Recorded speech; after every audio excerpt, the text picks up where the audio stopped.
Hello. Hello sir. हाँ नंदिनी, अब सुनाई दे रहा है? हाँ। पता नहीं क्या हुआ था, डिस्कनेक्ट हो गया लाइन।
एक जन और कौन था?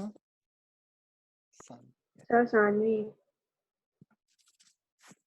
चलो let's start. So basically we had completed this slide. ये वाला भी हो गया था. So we were talking about sound wave and light wave. Light waves comprises of crests and troughs. Sound wave comprises of rarefactions and compressions. ठीक है?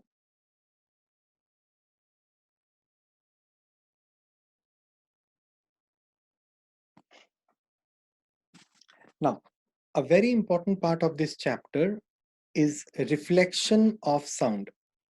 So reflection of sound needs to be studied under two categories. सबसे पहले हम लोग बात करेंगे about a term known as reverberation. क्या नाम है? Reverberation. Reverberation means reflection of sound, but during reverberation there are no rules that are followed. What I mean by saying that is, मान लो हम लोग एक बड़े हॉल में खड़े हैं. There is a huge hall, auditorium. उस ऑडिटोरियम में अगर हम लोग बात करेंगे तो हम लोग का जो साउंड है वो रिफ्लेक्ट होके वॉल्स के थ्रू वापस आता है. Even in the dining space of your own flat, of your own house, if there is no furniture on a particular day और आप वहां पर बात करोगे तो यू विल रियलाइज कि आपका साउंड रिफ्लेक्ट करके वॉल्स के थ्रू आप तक वापस आके पहुंच रहा है. That reflection of sound which is undesirable, which is not pleasing to the ears, is called reverberation. क्या बोलते हैं उसको? रिवर्बरेशन. री मतलब दोबारा, वर्ब मतलब होता है साउंड, वर्बल मतलब होता है साउंड. तो reverberation, it is the repetition of that sound from different walls present nearby us. ठीक है? That is known as reflection of sound. But there is a special phenomenon of reflection which is known as echo. Echo क्या होता है? Echo कब होता है? When there is a wall which is far away from us, when there is a mountain or a cliff which is far away from us, or a building which is far from away from us, उससे जब sound टकरा के हम लोग तक वापस आता है और हम लोग को साउंड दोबारा तिबारा सुनाई देता है, that is known as echo. An example of echo would be when sound reflects back to us from a nearby cliff. Nearby matlab it has to be a minimum of 17 meters away from us. And second condition है कि जब sound उससे टकरा के हम लोग तक वापस आएगा, जब साउंड उससे रिफ्लेक्ट करके हम लोग तक वापस आएगा, it should take a minimum of 0.1 second to reach back to us. अगर ये दोनों कंडीशन सेटिस्फाई होता है, then we will say reflection of sound using echo is taking place. ठीक है? Reflection of sound using echo is basically a phenomenon which takes place under two conditions which have to be fulfilled. Condition number 1 क्या मैंने आपको बताया कि the distance has to be 17 meters, and the second condition is that the time taken for the reflection must be a minimum of 0.1 second. अगर ये दोनों condition fulfill हो गया तो we'll say that the sound that is coming back to us can be categorized as echo. Clear? Sir तो reverberation और एको में difference क्या है? Good point. रिवर्बरेशन होता है हम बात करना शुरू किया और साथ साथ साउंड रिफ्लेक्ट होके मेरे तरफ वापस आया, दैट इज रिवर्बरेशन। मतलब हम जब बात कर रहे हैं, कभी कभी क्या होता है देखना, हम आप लोग को बोलते हैं ना आप लोग प्लीज म्यूट पे चले जाओ, हम आप लोग को इसलिए म्यूट पे जाने बोलते हैं कि आप लोग का माइक्रोफोन से रिफ्लेक्ट करके साउंड वापस मुझ तक आ जा रहा है, that is when reverberation is taking place. Before I से मुझे अपना आवाज का रिफ्लेक्शन सुनाई दे रहा है, तो it is very distracting for me to talk at that time, that is called reverberation. Echo कब होता है? जब हम एक सेंटेंस कंप्लीट कर लिया, उसके एक सेकंड बाद सेंटेंस मुझे वापस सुनाई दिया, then it is not that distracting, समझ रहे हैं? But every time I go to spell a word, एक रिफ्लेक्शन ऑफ साउंड आएगा, that is called reverberation. Reverberation is distracting, echo is a helpful phenomenon.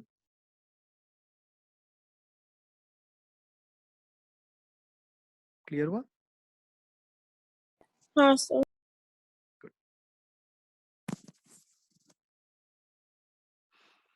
What are the conditions necessary for the formation of echo? Number one, the size of the obstacle or the reflector जिसके through टकरा के sound हम लोग तक वापस आ रहा है must be large, मतलब एक ह्यूज ऑब्जेक्ट से टकरा कर साउंड हम लोग तक आएगा तभी हम लोग बोलेंगे कि एको हुआ। मतलब अगर हम जोर से चिल्ला रहे हैं और सामने में एक छोटा सा पत्थर रखा हुआ है, साउंड उससे टकरा कर कभी मुझ तक वापस आएगा ही नहीं। It needs a wall, it needs a monument और it needs a cliff so that उससे टकरा कर साउंड मुझ तक वापस आए। Second, the distance between the source of sound and the reflector should be minimum 17 metres, जो मैंने अभी आपको बताया। And last, the intensity of sound or the sound का loudness should be sufficient that sound मुझ तक आते आते wear out नहीं हो जाए, खत्म नहीं हो जाए। बात समझ में आया? एंड लास्टली एक छोटा सा पॉइंट है ये कि जो ओरिजिनल साउंड है that should be of short duration. It should not be an ऐसे कि तो आप पहाड़ के सामने खड़ा होकर कैसे बोल रहे हैं, तब reflection of sound will not be clear. If it's a short phrase then आपको साफ साफ सुनाई देगा। ठीक है? आप माउंटेन के सामने जाके ऐसे बोलने लगेगा तो नहीं होगा। अगर आप माउंटेन के सामने हेलो बोल के चिल्लाएगा, गुड मॉर्निंग बोल के चिल्लाएगा, तो साफ साफ गुड मॉर्निंग आपको सुनाई देगा। समझ में आया? Priyanshi, questions? Keshav, no question? Sir. Good. Keshav? No sir. Saanvi? No sir. Okay. Now what are the uses of echo? Echo हमारे क्या काम में आता है? हम अभी थोड़ा देर पहले बोला था echo is a useful phenomenon, actually बहुत काम का चीज है। सबसे पहले काम में आता है बैट्स एंड डॉल्फिन्स के और फिशरमैन के। बैट्स और डॉल्फिन क्या करते हैं? एको के हेल्प से नेविगेट करते हैं। एक बैट को आंखों से साफ साफ दिखाई नहीं देता, इनफैक्ट जैसे कि बैट्स का आंख होता ही नहीं है। तो जब एक बैट ट्रेवल करता है एयर में, तो उसके सामने अगर एक ऑब्स्टेकल होता है, तो वो रिफ्लेक्शन ऑफ साउंड थ्रू करके देखता है कि सामने वाला ऑब्स्टेकल से साउंड टकरा के मुझ तक वापस आया क्या। अगर वो साउंड बहुत जल्दी उस तक वापस आके पहुंच जाए, दैट मीन्स कि जो डिस्टेंस है between the bat and the wall is very less, तो वो अपना डायरेक्शन चेंज कर लेता है। सेम वे में डॉल्फिन्स क्या करते हैं कि डॉल्फिन्स के सामने अगर कोई हैवी या बड़ा फिश होता है, डॉल्फिन्स उसके पीछे पीछे मूव करने लगता है for it safety, because dolphins are not very strong, they don't have too much of power. तो वो लोग अपने आप को सेफ गार्ड करने के लिए जो मोस्ट वॉल्यूमिनस फिशेज होती हैं, जो सबसे बड़ी फिशेज होती हैं पानी में, for example the whales and the sharks, तो ये लोग उसी के पीछे पीछे घूमता है, बिकॉज अगर एक वेल को डॉल्फिन मिल गया तो वो वेल उसको खा लेगा। तो in order to safeguard itself, ये उसी के पीछे पीछे घूमते रहता है ताकि वो कभी उसको पकड़ ही नहीं सके। Next, fisherman. फिशरमैन किस लिए यूज करते हैं? पानी में कहाँ पे फिश है ये खोज के निकालना बहुत मुश्किल है। तो फिशरमैन लोग बेसिकली क्या करते हैं, जहां जहां फिशेस होने की प्रोबेबिलिटी होती है, वहां वहां पे चेक करते हैं कि साउंड, रिफ्लेक्शन ऑफ साउंड जल्दी आ रहा है क्या। अगर किसी पॉइंट से रिफ्लेक्शन ऑफ साउंड जल्दी आया, मतलब there is an obstacle in the water, तो वो ऑब्स्टेकल जहां पर है वहां पे वो लोग फिशिंग करते हैं एंड इजीली मछली पकड़ सकते हैं। यूएस वगैरह में इंडिया के जैसे फिशिंग नहीं होता है, एक आदमी एक जाल लेके बैठा है सुबह से लेके रात तक, एक भी मछली आया तो ठीक, नहीं आया तो बैड लक। वहां पे बहुत साइंटिफिक वे में फिशिंग करते हैं वो लोग। यूजेस ऑफ एको बाय सोनार। सोनार का फुल फॉर्म किसी को पता है? Sound navigation and ranging. Very good, it is called sound navigation and ranging. इसका मतलब क्या है कि ये एक टेक्नोलॉजी है जिसके हेल्प से हम लोग साउंड को यूज करते हैं, मतलब रिफ्लेक्शन ऑफ साउंड को यूज करते हैं, एको को यूज करते हैं, और उसके बेसिस पे नेविगेशन करेंगे, मतलब पानी में ट्रेवल करेंगे, एंड रेंजिंग करेंगे, मतलब कोई ऑब्स्टेकल हमसे कितना दूर है वो खोज के निकालेंगे। तो सोनार is a technology by the help of which sound का हेल्प से, एको के हेल्प से we navigate in C water and we find the range of obstacles in seawater. तो मान लो there is a boat or a ship which is moving on a river body or a sea body. तो ये एक river है या सी है, जो भी वाटर बॉडी है, यहाँ पर एक शिप ट्रेवल कर रहा है, ठीक है। Now what is the major threat for a ship in a water body?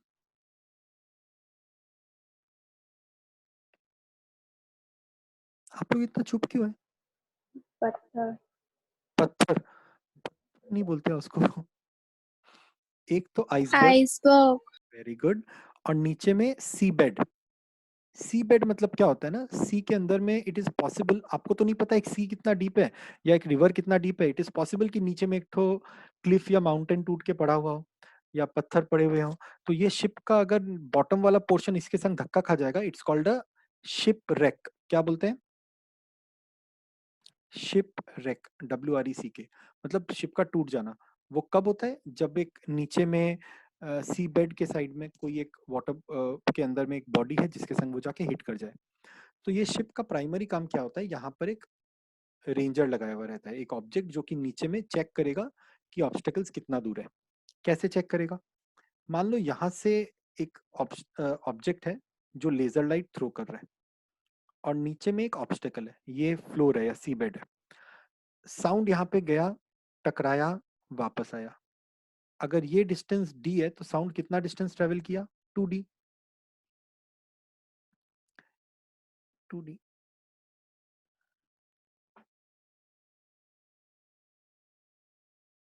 Now, if I know the time taken, if I calculate the time taken, I know what is the speed. Now think of it in the opposite way. अगर मुझे distance calculate पता है, calculate करना है, तो हमको speed और time divided by 2 करने से डिस्टेंस मिल जाएगा। Now every time a ship is moving, ये device is calculating this distance या दिस डेप्थ। जैसे ये डेप्थ बहुत कम हो जाता है, it is in the danger zone, वो शिप अपना डायरेक्शन चेंज कर लेता है, क्योंकि ये डिस्टेंस का कम होने का मतलब है ये वाला गैप कम हो गया, and there is a high chance कि सामने there is a stone bed जिसके संग जाके मेरा शिप टकरा जाएगा। बात समझ में आया? तो in order to save itself, what a ship does is, जिस वाटर बॉडी में वो मूव कर रहा है उसके अंदर में वो लोग डिस्टेंस कैलकुलेट करेंगे। How will they do that? Speed into time by 2। Time obviously they will be using a stop watch. Speed of sound in water is a fixed number. इन दोनों को यूज करके डिस्टेंस मिल गया। ये distance निकालने से हम लोग को पता चल जाएगा सी बेड मुझसे कितना दूर है। If it is safe it will carry on it's movement, if the distance is not safe it will change its direction. ठीक है? This technique is also used for the depth of a sea using a submarine, or in case of a submarine, same concept. It is also particularly useful in mapping the depth of an ocean, कि एक ocean कितना deep है, and therefore accordingly वो लोग navigation के time पे उसको range करेंगे. And it also helps to estimate the distance of hills or mountains, मतलब एक माउंटेन कितना डीप है, एक माउंटेन कितना वाइड है, आई मीन टू से, वो चेक करने में भी ये काम आता है। बहुत सारा स्पेशल स्पेशल सिचुएशंस है जहां पर ये एको का कॉन्सेप्ट बहुत यूजफुल होता है। ठीक है? Now any questions from anyone? Okay, so अब हम लोग बात करेंगे फ्री या फिर डैम्प्ड वाइब्रेशन का या फिर फोर्स्ड वाइब्रेशन का। फ्री वाइब्रेशन मतलब क्या होता है? फ्री वाइब्रेशन मतलब होता है जब एक बॉडी को हम लोग वाइब्रेट कराएं और वो बॉडी अपना ही फ्रीक्वेंसी पे वाइब्रेट करते जाए, non stop, without any hindrance, without any obstacle, then we say that there is free vibration. Free vibration मतलब without any interference it can keep on vibrating. क्या बोलेंगे उसको? free vibration. Next, what is damped vibration? Damped vibration is when a body is vibrating and somebody else lessens उसका vibration. मतलब एक body मान लो ऐसे vibrate कर रहा था,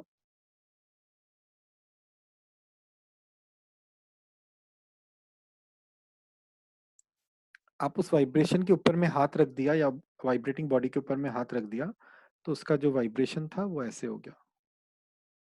इसको बोलते हैं डैम्प्ड वाइब्रेशन. और finally what is forced vibration? Forced vibration is when you want a body to vibrate in a frequency that you want rather than its natural frequency. एक बॉडी अपने हिसाब से अपने फ्रीक्वेंसी पे वाइब्रेट कर रहा था, आप उसको फोर्सफुली आपका डिजायर्ड फ्रीक्वेंसी पे वाइब्रेट कराया, that is called forced vibration. So what is the difference between forced vibration and damped vibration? Damped vibration में एक बॉडी का फ्रीक्वेंसी खाली कम हो सकता है. फोर्स्ड वाइब्रेशन में आप एक बॉडी का फ्रीक्वेंसी को कम भी कर सकता है, ज्यादा भी कर सकता है as per the requirement. Got that? Saanvi? Sir, can you repeat? Sure. I said कि जब एक बॉडी वाइब्रेट कर रहा है और वो अपना नेचुरल फ्रीक्वेंसी पे वाइब्रेट करे, जैसे वो करना चाहता है वैसे ही करे, उसको हम लोग फ्री वाइब्रेशन बोलते हैं. सेकंड, एक बॉडी जो वाइब्रेट कर रहा है, आप उसको फोर्सफुली अगर उसका वाइब्रेशन को बंद कर दो, then we say the body is having damped vibration. Damp हो गया उसका vibration. Thirdly, for a vibrating body अगर आप उसका फ्रीक्वेंसी को चेंज कर दो एज पर द रिक्वायरमेंट, चाहो तो ज्यादा कर दो चाहो तो कम कर दो, तो उस बॉडी को हम लोग बोलेंगे it is under forced vibration. Forced vibration में बॉडी का फ्रीक्वेंसी हो सकता है ज्यादा हो सकता है कम हो गया हो एज पर द सिचुएशन. तो what is the difference between damped and forced vibration? Damped vibration में फ्रीक्वेंसी सिर्फ कम हो सकता है, वाइब्रेशन सिर्फ कम हो सकता है. फोर्स्ड वाइब्रेशन में वो कम भी हो सकता है, ज्यादा भी हो सकता है. ठीक है. Saanvi clear? Yes, sir. Riyanshi? Yes, sir. Nandini? Yes, sir. Keshav? Yes, sir. Perfect.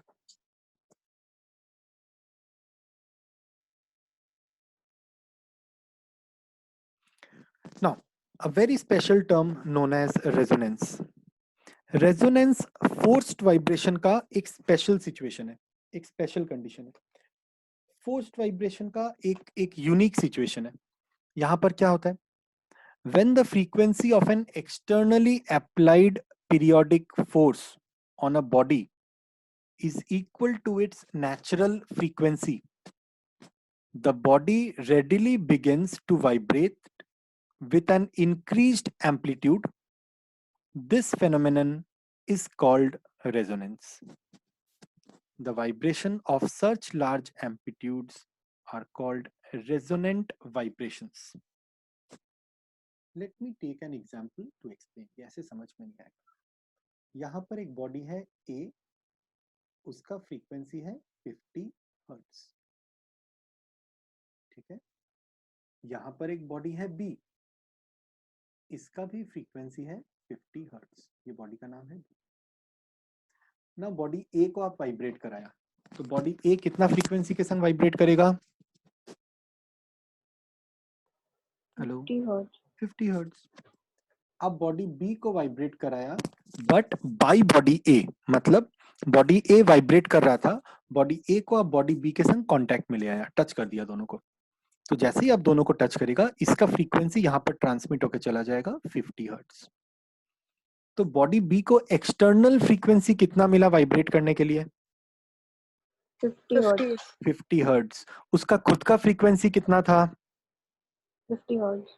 50 hertz. अगर ये दोनों फ्रीक्वेंसी आपस में मैच कर जाए तो बॉडी बी खुश होकर नाचने लगेगा, उछलने लगेगा, उसका खुशी का ठिकाना नहीं रहेगा और उसका एम्पलीट्यूड बढ़ जाएगा, ऐसे ऐसे वाइब्रेट करने लगेगा. This is known as resonance. एक बार रिपीट करें. There is a body A. हाँ सर. हमको पता है, हम वैसे भी करेंगे. There is a body A which has a frequency of 50 hertz. there is a body B which has a frequency of, let's say, 80 hertz.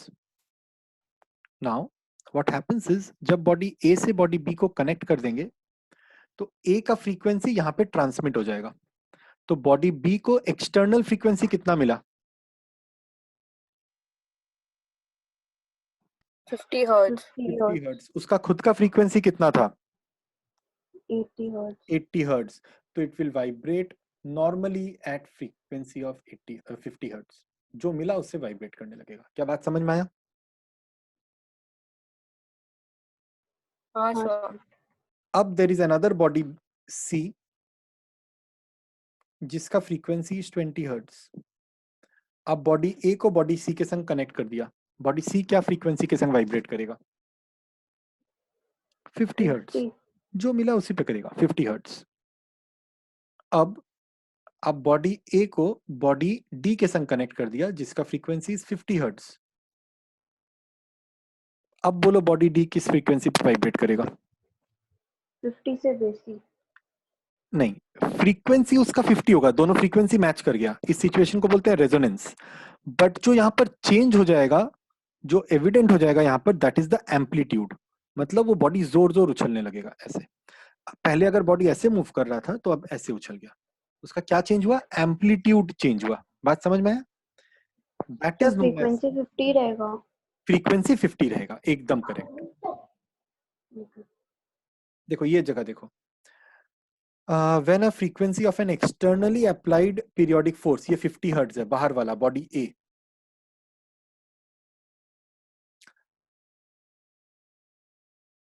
is applied on a body and it is equal to its natural frequency. ये कौन सा है? Body D, जिसका natural frequency भी coincidentally 50 hertz ही था। Then the body readily, मतलब अपने आप, begins to vibrate, जोर जोर से वाइब्रेट करेगा विद एन इंक्रीज्ड एम्पलीट्यूड। क्या इंक्रीज हुआ? Amplitude, not frequency. ये बात समझ में आया? तो एम्पलीट्यूड होता है ऐसा, ये ऐसे चल रहा था, जैसे ही उसको बाहर से 50 हर्ट्ज मिल गया, वो क्या हो जाएगा? ऐसे उछलने लगेगा, बावला हो जाएगा एकदम से। Is this clear? This process is Yes. Resonance. तो रेजोनेंस के चलते एक बॉडी बहुत जोर जोर से वाइब्रेट करने लगता है। तो let me give you an example. अभी 1-2 दिन पहले ही हो रहा था शायद हम लोग का कोई एक क्लास में, अचानक से कोई माइक्रोफोन को ऑन किया बात करने के लिए और बहुत जोर से स्क्रीचिंग नॉइज आया। आई थिंक क्षितिज किया था। एक क्लास में एक लड़का वॉल्यूम ऑन कर दिया था, वो मतलब लैपटॉप से भी कनेक्ट किया था और मोबाइल से भी कनेक्ट किया था, और कोइंसिडेंटली वो क्या किया, दोनों का साउंड गलती से ऑन कर दिया। तो उस टाइम पे there was a huge screeching noise which was created in the classroom. That is an example of resonance. Another example of resonance होगा, आप लोग कभी एक पेन का कैप लेके उसके अंदर में विस्लिंग किया है, मतलब हवा ब्लो किया है, एयर ब्लो किया है? Hello, I have a cap of a pain in my hand, उसके अंदर हम एयर ब्लो कर रहे हैं, देखो कैसा आवाज आएगा।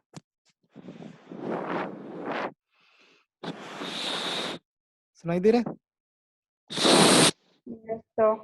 स्टार्टिंग में जब हम धीरे धीरे एयर ब्लो कर रहा था तो कोई ह्यूज नॉइज क्रिएट नहीं हुआ, बट अचानक से जब हम जोर से एयर ब्लो किया, एक पर्टिकुलर टाइम पे जाके एक विस्लिंग जैसा साउंड निकला। That is due to resonance. ठीक है। सिमिलरली कभी कभी आप लोग नोटिस करेगा कि अगर आप लोग बाइक पे या ऑटो में ट्रेवल कर रहा है या फिर एक स्कूटी में ट्रेवल कर रहा है, तो what you will realise is, अगर आपके हाथ में कोई स्टील का बर्तन है या टिफिन बॉक्स है, वो जोर से वाइब्रेट करने लगता है। अगर आपके बैग में रखा हुआ है तो it starts rumbling around so loudly कि at a point of time जाके उसका ढक्कन ही खुल जाएगा, जो उसका कैप है ना वो खुल के गिर जाता है। Have you notice such a thing ever? कभी कभी टैक्सीज में होता है, पुराना टैक्सी होता है ना एम्बेसडर वाला, येलो टैक्सी, उसका डिक्की अगर लूज होगा तो देखना ड्राइवर टैक्सी चला रहा है, अचानक से डिक्की बहुत जोर से आवाज करने लगता है, तो उसको जाके उसको लॉक करना ही पड़ेगा, नहीं तो वो noise is going to be deafening. तो that is because of resonance. वो ज्यादा फ्रीक्वेंसी के संग वाइब्रेट करने लगा, ज्यादा एम्पलीट्यूड के संग वाइब्रेट करने लगा और बहुत ज्यादा नॉइज क्रिएट करने लगा। ठीक है। सबको समझ में आया रेजोनेंस क्या होता है? हाँ sir. हाँ, sir. रेजोनेंस कब होगा ये समझना जरूरी है, जब एक बॉडी का फ्रीक्वेंसी विल मैच विथ जो एक्सटर्नल फ्रीक्वेंसी है, मतलब बॉडी बी का रेजोनेंस कब होगा, जब उसका natural frequency will match with the natural frequency of A, which is also 50 hertz. मेरा बात समझ में आया? तो resonance takes place when a body का frequency matches with the frequency of the other body and both become the same. Then resonance takes place. And remember, due to resonance, the amplitude becomes larger and therefore a huge amount of sound is generated. Okay. Next, some examples of resonance. Swing, ये जो बच्चा लोग जो झूला में झूलते हैं ना, स्विंग में झूलते हैं, देखना अगर दो बच्चा पास पास में स्विंग यूज कर रहा है अगल बगल का, और एक जन बहुत जोर से स्विंग कर रहा है, तो धीरे धीरे दूसरा वाला जो बच्चा है जो सामने में या उसके पास में बैठा हुआ है, वो भी धीरे धीरे उसका पेंडुलम स्विंग करने लगता है, उसका जो स्विंग है वो मूव करने लगता है। रेजोनेंस। अगर एक ग्रुप ऑफ सोल्जर्स एक ब्रिज के ऊपर में ट्रेवल करेगा, तो सोल्जर्स लोग को बोला जाता है कि आप लोग मार्च पास्ट मत करो, सिविलियन लोग के जैसे मूव करो, नॉर्मली मूव करो, मार्च पास्ट मत करो, लेफ्ट राइट करते हुए मत जाओ। बिकॉज अगर लेफ्ट राइट करते हुए जाएगा तो there will be a resonance, there is possibility of getting a resonance, और वो रेजोनेंस के चलते हो सकता है वो ब्रिज इतना जोर से वाइब्रेट करे कि वो टूट जाए। Sir yes sir. सर मतलब ये जब सोल्जर्स वॉक कर रहे थे, दो कौन सा बॉडी जिनका फ्रीक्वेंसी सेम है? बताते हैं।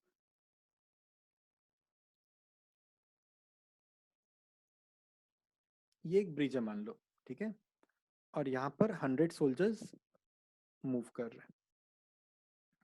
ये ब्रिज का एक खुद का फ्रीक्वेंसी है 50 हर्ट्ज, और जो ये सोल्जर्स वॉक कर रहे हैं वो लोग तो मार्च पास्ट कर रहे हैं ना अभी, तो ये 100 सोल्जर्स जब मार्च पास्ट कर रहे हैं, उन लोग का वॉकिंग फ्रीक्वेंसी इज 100 हर्ट्ज। वो जो लेफ्ट राइट लेफ्ट करके वो लोग जो पाँव गिरा रहे हैं, तो एक एक फ्रीक्वेंसी क्रिएट हो रहा है ना, एक साउंड क्रिएट हो रहा है, वो साउंड का फ्रीक्वेंसी 50 हर्ट्ज हो गया और ये दोनों मैच कर गया, तो ये bridge will start oscillating with a huge amplitude, और वो इतना जोर से वाइब्रेट करेगा कि वो तो टूटेगा ही, संग में सारा का सारा सोल्जर्स भी मर जाएगा।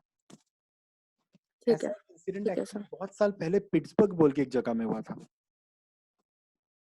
उसके बाद से हर ब्रिज के ऊपर में लिख देता है कि सिविलियन वॉक करिएगा प्लीज, मार्च पास्ट मत करिएगा। आप लोग कोई वो हरिद्वार में कुछ ऐसा ब्रिजेस है, राम सेतु और लक्ष्मण सेतु ऐसा बोल के कुछ है, कोई ट्राई किया है? आप लोग गए हुए वहां पे? ओके, एनीवेज, तो रेडियो वाला तो मैं अभी आप लोग को बता रहा था, याद है हम आप लोग को बोला था एक लड़का क्लास में अपना माइक्रोफोन ऑन कर दिया था and that time there was a huge noise. Same चीज रेडियो स्टेशंस में भी होता है, ठीक है, उसको भी हम लोग रेजोनेंस बोलते हैं। इनफैक्ट जैसे हम आप लोग को बार बार बोलते हैं कि हम लोग जब क्लास कर रहे हैं तो बाकी सब कोई म्यूट पे रखो ताकि बहुत ज्यादा रिफ्लेक्शन ऑफ साउंड नहीं हो, सेम चीज है। Let's move on. हाँ, कैरेक्टरिस्टिक्स ऑफ साउंड। साउंड का कुछ कैरेक्टरिस्टिक प्रॉपर्टी होता है, एक एक करके स्टडी करते हैं। सबसे पहले लाउडनेस, मतलब लाउडनेस वो होता है जो एक साउंड को भारी या हल्का बनाता है। Can you give me the name of a person जिसका साउंड इज वेरी फेंट, बहुत धीरे बात करता है, इतना धीरे कि सुनाई नहीं देता है? Any name of a random person that comes to your mind जो बहुत धीरे रिया। बात करता है? Riya, okay, very good example. हाँ, एकदम फेंट, सुपर फेंट। दिया। दिया, दिया, हाँ सॉरी, करेक्ट। और कोई सेलिब्रिटी टाइप का जिसको सब कोई जानता हो?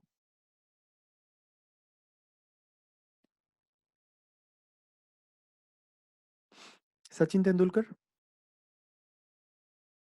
कभी सचिन को बात करते हुए सुनो, आपको मतलब टीवी का वॉल्यूम अप करना पड़ेगा। ही सच अ शाई पर्सन, सच अ लो वॉइस। वो जब क्रिकेट मैदान पे खेलता था तो पता नहीं कैसे बात करता था बाकी सबके संग, उसका लाउडनेस बहुत कम है। एक ऐसा पर्सन जिसका वॉइस का लाउडनेस बहुत ज्यादा है, इतना जोर पर्सन या कोई कोई भी जिसका लाउडनेस इज सो लार्ज कि you have to put a finger into your ear कि यार धीरे बात कर।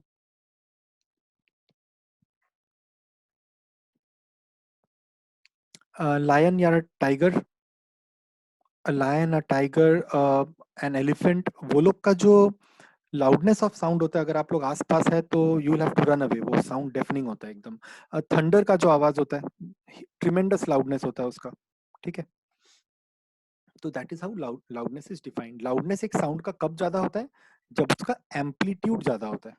तो loudness depends upon amplitude. Amplitude. देखो मैंने यहाँ पर लिख दिया है, ठीक है.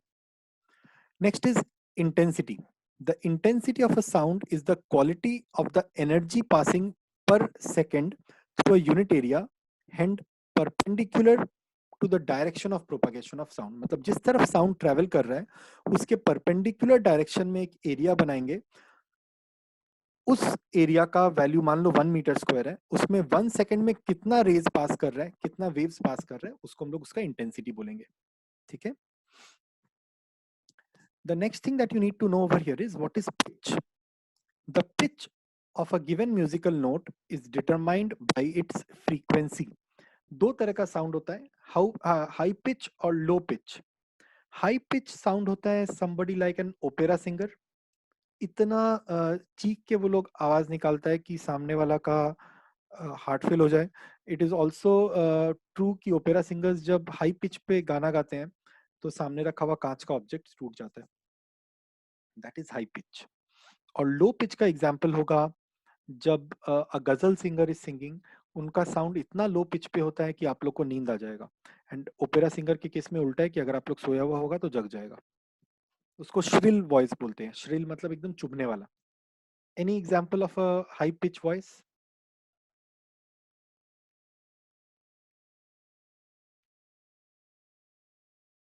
Hello, anyone? नंदिनी, याद आ रहा है कोई? What sir? High pitch voice का कोई एग्जाम्पल कोई याद आ रहा है? सर हमारी क्लास में. अभी नाम लोगे तो रिकॉर्ड पे, लेकिन ध्यान रखना. नहीं छोड़िए. नाम नहीं लेंगे. Okay, no problem.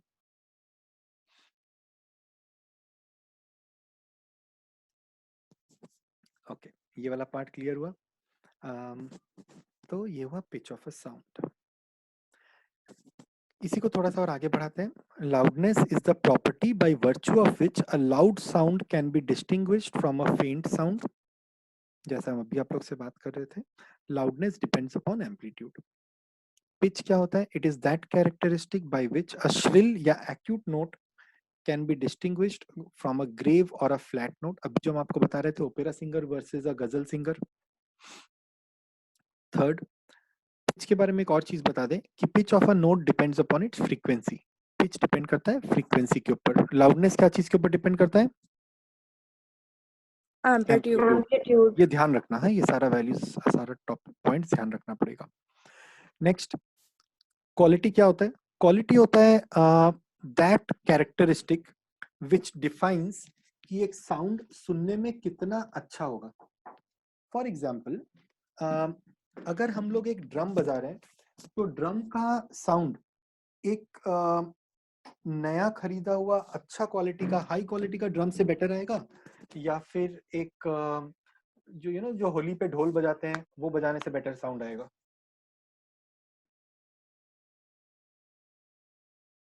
Hello, it is obvious कि So अगर can you device repeat? Better होगा. माय क्वेश्चन वाज कि which device do you think will give you a better quality of sound? Acha, I'll give you a easier question. Which person do you think will give you a better quality of sound while singing? Will it be Sonu Nigam या Arijit Singh, or vis-a-vis somebody like, let's say, Salman Khan? Arijit Singh. Arijit Singh. अरे why not Salman Khan? वो भी अच्छा गाता है. उसका एक गाना है, पता है आप लोग, कभी सुना हुआ है? हीरो बोल के एक मूवी आया था, हीरो या ऐसा कुछ नाम था उसका. उसमें वो प्लेबैक सिंगिंग किया था. सोचो. हाँ सर. सही में. So basically quality of sound होता है due to the grains of the vocal cord, right? तो वो आप just by tuning the musical instrument वो क्रिएट नहीं कर सकता है. It's a inherent thing. तो quality of sound is basically due to the grains that is available in the vocal cord, and hence दो साउंड जब एक म्यूजिक को क्रिएट करता है तो वो जिसका क्वालिटी बेटर होता है उसका साउंड सुनने में ज्यादा अच्छा लगता है, उसका साउंड मोर म्यूजिकल साउंड करता है। क्लियर हुआ? Okay, so quality of a musical sound depends upon the wave form, कि वेव कितना सुंदर से बना है उसके ऊपर डिपेंड करेगा कि क्वालिटी कैसा है साउंड का। And the quality of musical sound depends upon the number of subsidiary notes and there relative amplitudes, मतलब जो नोट्स बनता है ना साउंड्स का, उनका एम्पलीट्यूड क्या होगा उसके ऊपर डिपेंड करेगा।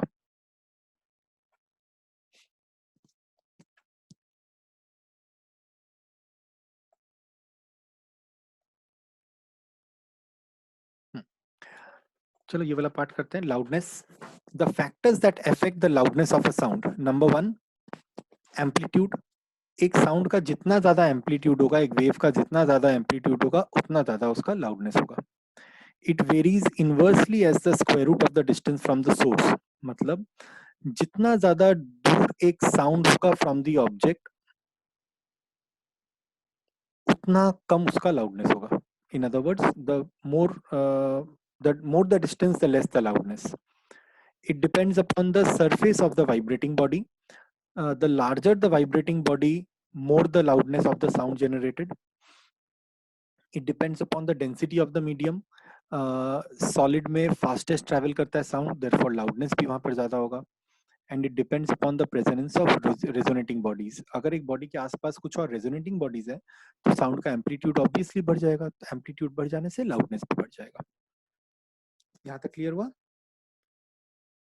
Yes. Yes, sir. लाउडनेस का फॉर्मूला है एक, हम लोग वो फॉर्मूला देख लेते हैं, ऑल्दो इसके ऊपर में सम्स हम लोग के सिलेबस में नहीं है, फॉर्मूला हम लोग को पता होना चाहिए। तो loudness of a sound is equal to a constant which is K multiplied by LOG, मतलब होता है लॉगरिदम। उसके बाद लिखा हुआ है आई, आई मतलब होता है इंटेंसिटी, ठीक है। लाउडनेस का जो यूनिट होता है that is phone, PHON। In fact the word phone, जो मोबाइल फोन या कोई भी फोन हम लोग यूज करते हैं, that comes from the word phone. The level of loudness is expressed in decibel. इसका symbol होता है small d capital B. It is called decibel. Now, when intensity of a sound increases 10 times, एक sound का अगर intensity को हम लोग multiplied by 10 कर दें, तो उसका loudness एक गुना increase हो जाएगा, मतलब loudness double हो जाएगा। Increases by 1 time मतलब होता है becomes double. Similarly, when the intensity of sound increases 100 times, तो उसका loudness increases by 2 times, मतलब it becomes 3 times.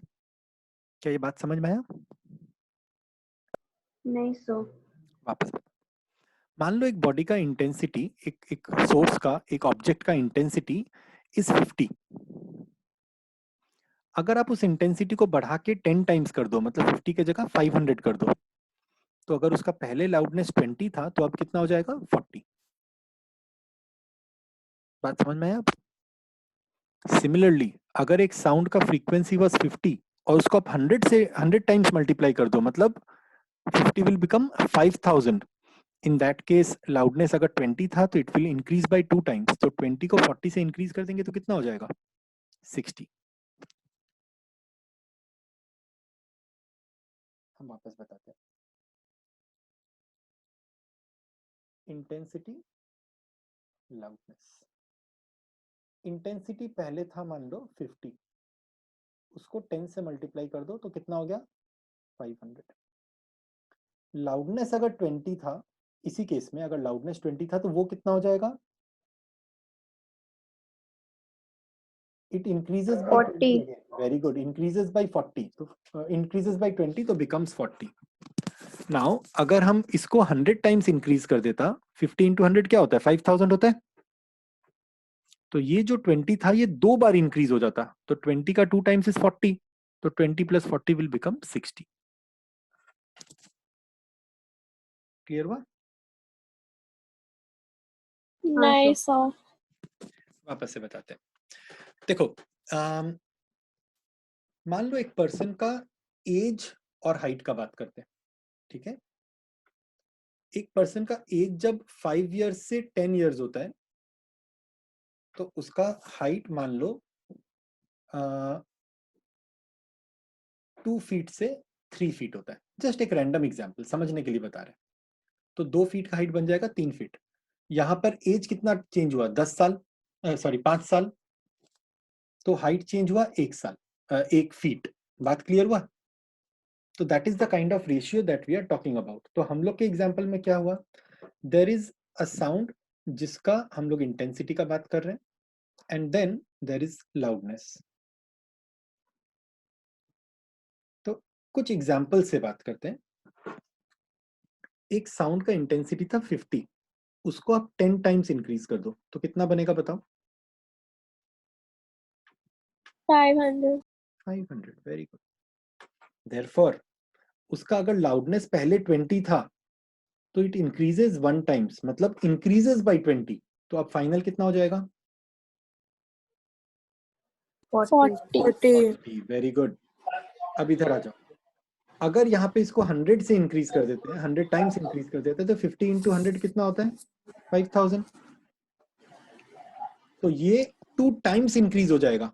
20 का 2 टाइम्स कितना होता है? 40। हेलो, 20 का 2 टाइम्स कितना होता है? अरे 2 टाइम्स 20 इज हाउ मच? 40। 40. अगर 20 को 40 से इंक्रीज कर देंगे तो क्या आएगा? 60. That's it. Sanvi, can you repeat? Sir कौन सा पार्ट? ये लास्ट वाला पार्ट खाली एक एग्जांपल के साथ, जो हम अभी आपको एग्जांपल दिए। सर कि अगर 50 है लाउडनेस, सॉरी इंटेंसिटी, तो लाउडनेस, और अगर लाउडनेस 20 है तो जब 50 को हम लोग 500 में चेंज करेंगे तो लाउडनेस भी डबल हो जाएगा। लाउडनेस डबल हो जाएगा। वो 10 टाइम्स बढ़ा, ये लेकिन खाली डबल बढ़ा। Very good. और अगर इसको 100 टाइम्स चेंज कर देंगे तो वो कितना हो जाएगा? वो 3 टाइम्स बढ़ जाएगा। एक्सीलेंट, वो 3 टाइम्स हो जाएगा। एकदम। सर लाउडनेस हमेशा कोई फिक्स प्रोपोर्शन में बढ़ता है? मतलब ऐसे देखो, यहाँ पर कितना जीरो बढ़ा? 1 जीरो। हाँ 10 में 1 जीरो हाँ। होता है ना, तो ये 1 टाइम्स इंक्रीज करेगा। यहाँ पर 2 जीरो है। नहीं मतलब सर मैं बोली जैसे 10 है तो 100,000 वैसे ही जाता है हमेशा। हाँ हाँ हाँ हाँ हाँ। अच्छा okay. Next, 1 decibel is defined as the increase. ये वो डेसिबल का यूनिट का डेफिनेशन है ये वाला। तो 1 decibel is defined as the increase in the level of sound loudness when the intensity of sound increases by 26%. तो साउंड का इंटेंसिटी को अगर हम लोग 26% इंक्रीज कर दें, तब जो लाउडनेस बढ़ेगा उसको हम लोग बोलेंगे 1 डेसिबल। आई रिपीट, साउंड का इंटेंसिटी को अगर हम लोग सिर्फ 26% बढ़ा दें, तब जो इंटेंसिटी या लाउडनेस का जो चेंज होता है due to the change in intensity, that loudness का डिफरेंस इज कॉल्ड 1 डेसिबल। तो एक एग्जांपल देते हैं। अगर मेरा एक इंटेंसिटी ऑफ साउंड था 100, उसको 26% इंक्रीज करा देंगे तो 126 बनेगा। तो मेरा जो increase in the level of loudness हुआ वो हो गया 1 डेसिबल। ठीक है, तो आप ऐसे याद रख लो, when the intensity of sound changes from 100 to 126, 1 decibel loudness of sound is generated. याद रहेगा? Last point, what is noise pollution? It is the disturbance created in the environment which is undesirable to us. वो disturbance in the environment जो हम लोग को पसंद नहीं है, जो हम लोग को नहीं चाहिए, जो हम लोग के लिए distracting है और disturbing है, उसको हम लोग बोलते हैं noise pollution। ठीक है, नॉइज पोल्यूशन जनरली अगर न्यूमेरिकल्स में बताया जाए या नंबर्स के टर्म्स में बताया जाए, तो वो साउंड जिसका लाउडनेस 120 डेसिबल से ज्यादा होता है लीड्स टू नॉइज पोल्यूशन। तो व्हाट इज द साउंड का इंटेंसिटी या level which is responsible for noise pollution? 120 decibel. बात समझ में आया? हाँ सर।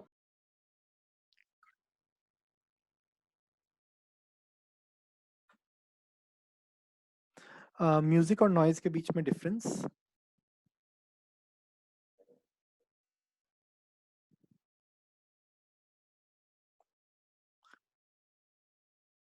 देखो म्यूजिक होता है वो साउंड जो कि प्लीजिंग टू द ईयर्स होता है, सुनने में अच्छा लगता है। नॉइज होता है वो जो सुनने में अच्छा नहीं लगे, डिस्ट्रैक्टिंग हो, माथा खराब हो जाए, दिमाग खराब हो जाए एकदम सुन के। म्यूजिक वो होता है which is produced by the vibration, and the vibration is periodic, regular intervals में रिपीट हो रहा है। और नॉइज होता है वो साउंड जो कि नॉन पीरियोडिक होता है, रैंडमली रिपीट होता है। म्यूजिक का जो साउंड लेवल होता है वो 10 डेसिबल से 30 डेसिबल होता है, और नॉइज का sound level which is undesired is 120 decibel और मोर। म्यूजिक का जो वेव फॉर्म है वो रेगुलर होगा, as I have told you earlier, and noise का होगा इरेगुलर।